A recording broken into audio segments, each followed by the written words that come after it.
Malam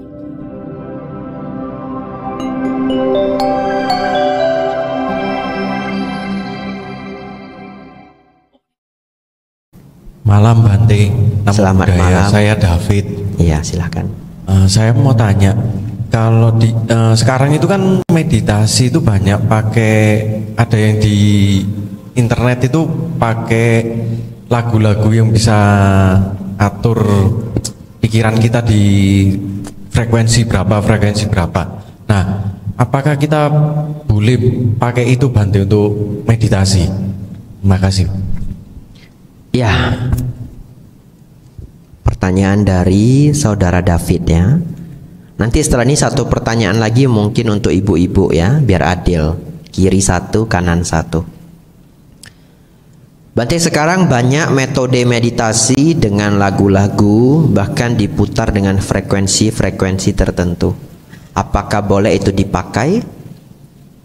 Kalau tujuannya untuk rileks saat bekerja ya, atau hanya ingin mengetahui, silahkan saja. Tapi kita memahami bahwa itu bukan meditasi ajaran Sang Buddha ya.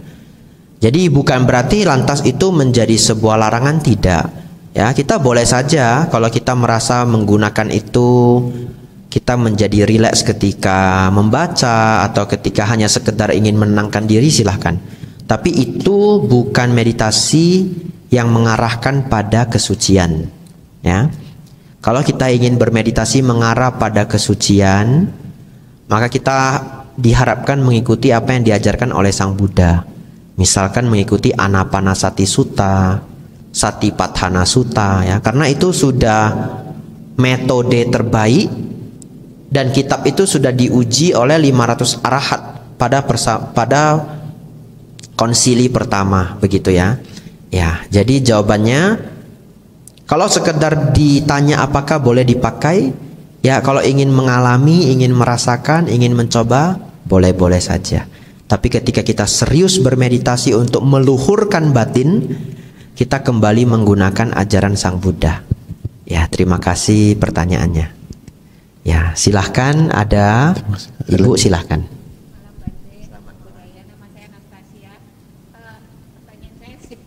Saya cuma ingin nanya dari tadi pembebasan tersebut, apakah itu sama seperti ajaran-ajaran Dhamma yang lain, itu ada urutannya. Jadi apakah itu ada urutannya dengan melakukan tahap 1 dulu, baru tahap kedua, tahap ketiga, atau boleh random gitu Bante? Karena kan biasanya kalau dalam ajaran Dhamma yang lain kan kadang-kadang kita karena kita bisa melakukan yang ke-1 baru bisa kita masuk di tahap kedua, ketiga, dan demikian pertanyaan saya. Iya, Bu Anastasia ya, terima kasih pertanyaannya. Bante, apakah Dhamma yang diungkapkan 8 tadi itu apakah akan runtut sedemikian rupa juga dengan Dhamma-Dhamma yang lain? Baik, jawabannya adalah umumnya Sang Buddha selalu menjelaskan sesuatu dengan runtut, namun bukan berarti itu pakem. Ya, beliau menjelaskan misalkan 8 hal ini, tapi bisa saja pada prakteknya ada orang mengikuti proses 8 ini berkembang secara runtut, tapi ada beberapa orang yang tidak runtut. Nah, tetapi ini adalah salah satu pembahasan dasar yang barangkali menurut beliau ini yang paling sering terjadi. Saya beri contoh. Kalau dalam Jalan Mulia berunsur 8, sama sati kemudian sama samadhi, betul ya? 7 kemudian 8. Yang mana sama sati identik dengan vipassana, sama samadhi identik dengan samatha.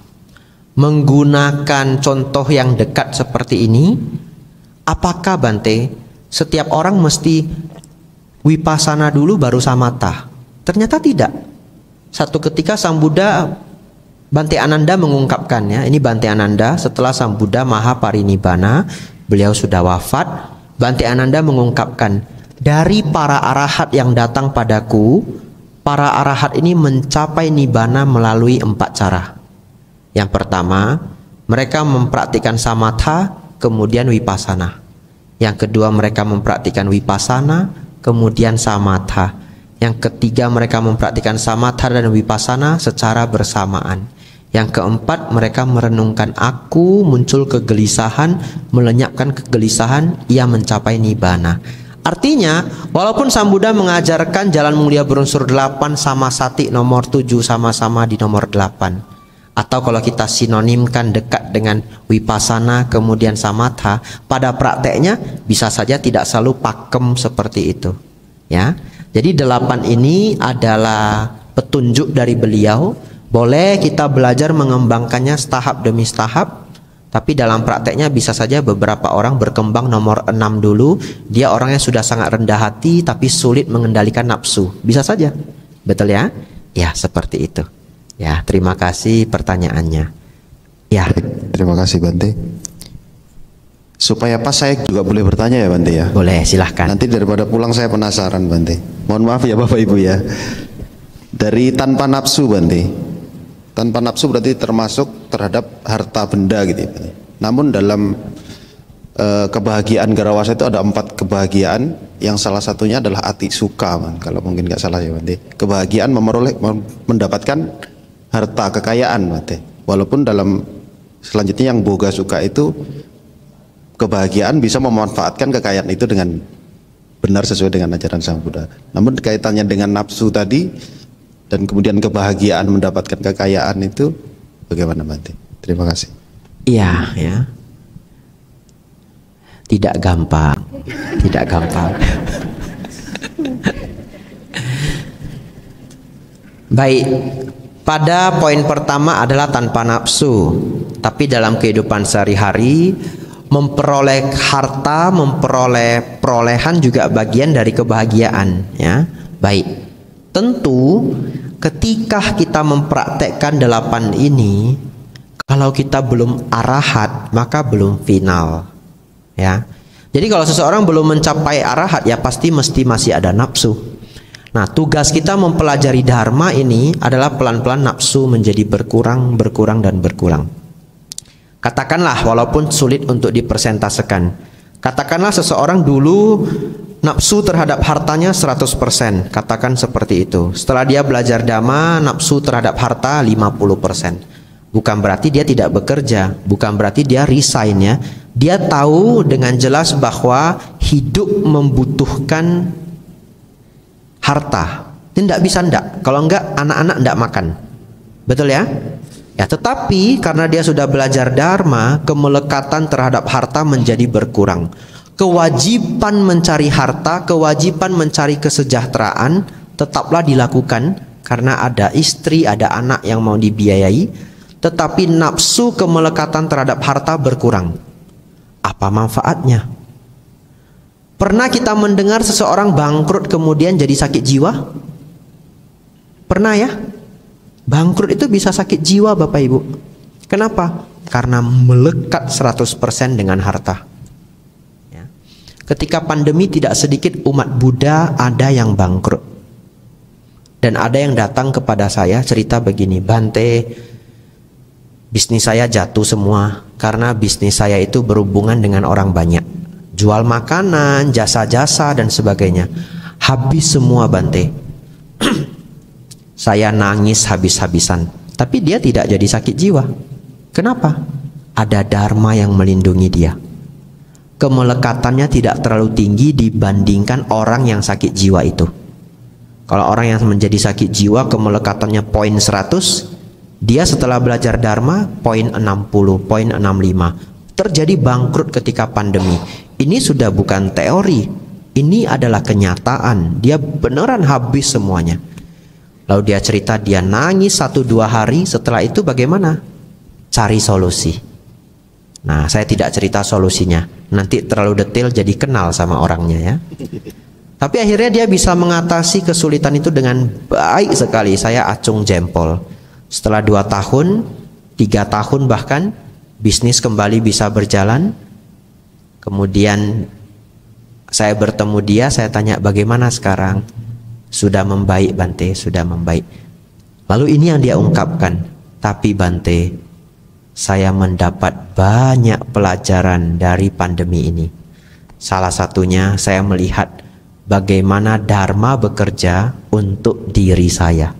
Ya, bagaimana dharma bekerja untuk diri saya. Jadi Bapak Ibu Saudara, sebagai perumah tangga mencari nafkah adalah kewajibannya, menghidupi anak istri dan sebagainya. Tetapi belajar tidak melekat dengan harta jugalah baik. Menjaga kedua itu dengan seimbang, itulah ajaran Buddha. Tidak ekstrim di kiri, tidak ekstrim di kanan, jalan tengah, majjhima patipada.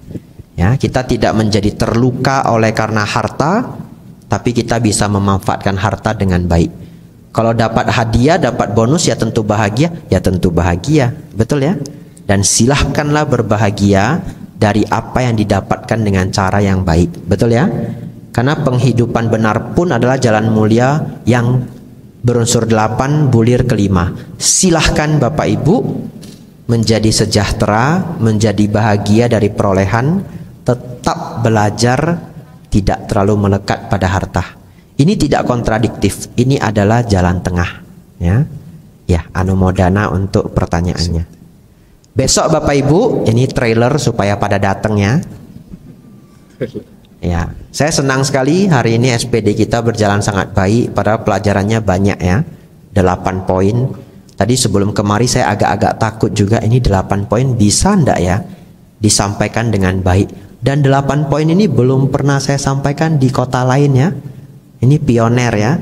Panjang sekali 8 poin. Tadi saya jalan ke sini sudah gugup saya. Untung saya tidak mimisan ya. Sudah agak-agak gugup saya, ini 8 poin bisa ndak? Waduh, rupanya Balikpapan luar biasa ya. Diikuti sampai habis.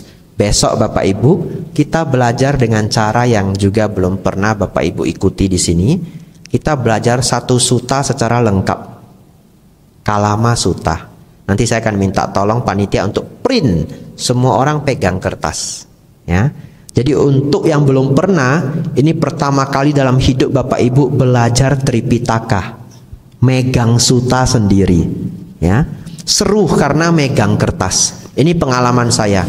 Kalau kita belajar sambil megang kertas ternyata lebih tidak ngantuk ya. Jadi besok ada waktu Bapak Ibu usahakan datang ya. Tidak ada waktu, cari waktu ya. Ya, karena setelah itu saya lanjut ke Samarinda. Saya pikir cukup ya. 3 pertanyaan, sudah 9.30. Kita tutup. Sabesata Bhavantu Sukhitata. Semoga semua makhluk hidup berbahagia.